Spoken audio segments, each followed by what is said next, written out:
Blue means glue!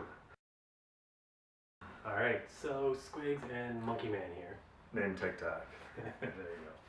What'd you think of the story? The unfortunate thing about the beginning, before we get crazy to the story, is like the fuse is going and it's like showing like different parts of the movie that happen later on. Yes. Like, That so was actually ridiculous. good. That's a good thing you started on that. I would have completely forgot.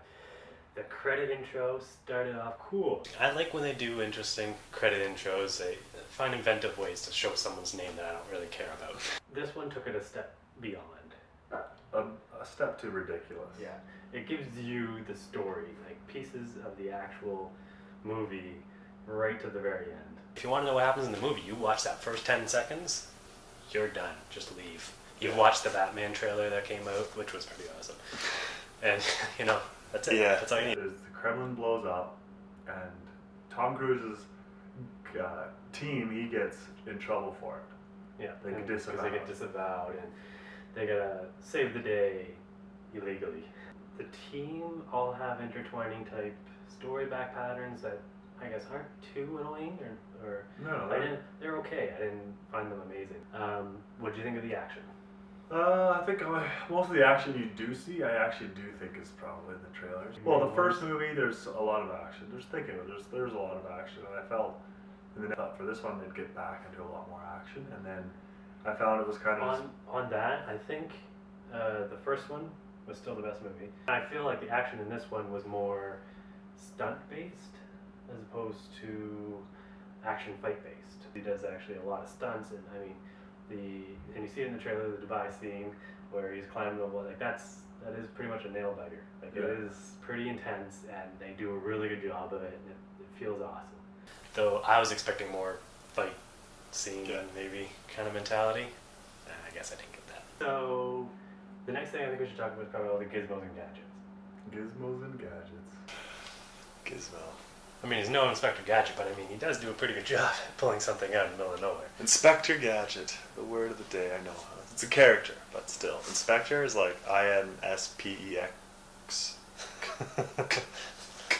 C, Tor, T-O-R, G-A-G.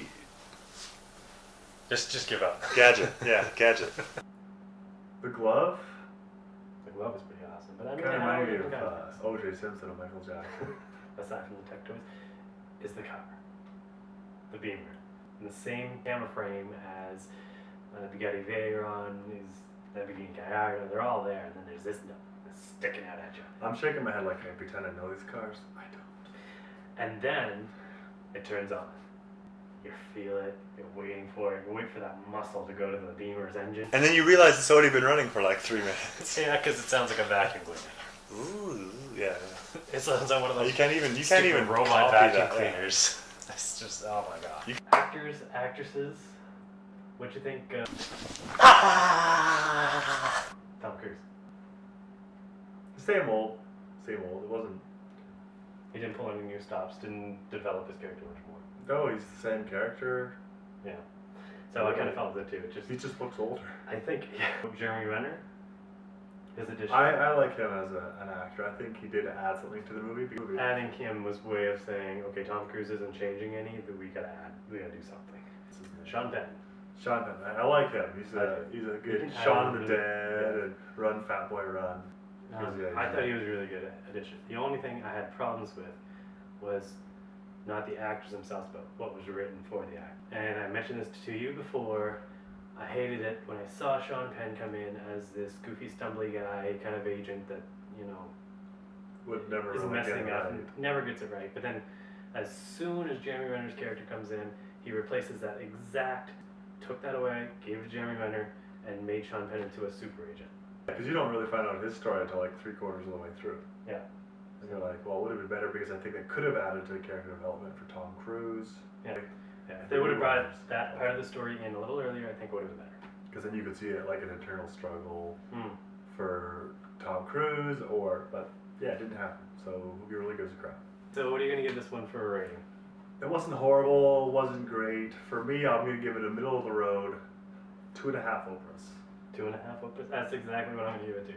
I felt wowed by some of the action stunt pieces, though I expected something different, and the characters were a little off on me. So, off like this, not like this.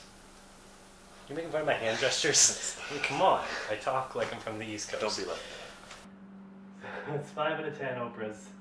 5 out of 10. On to our next review.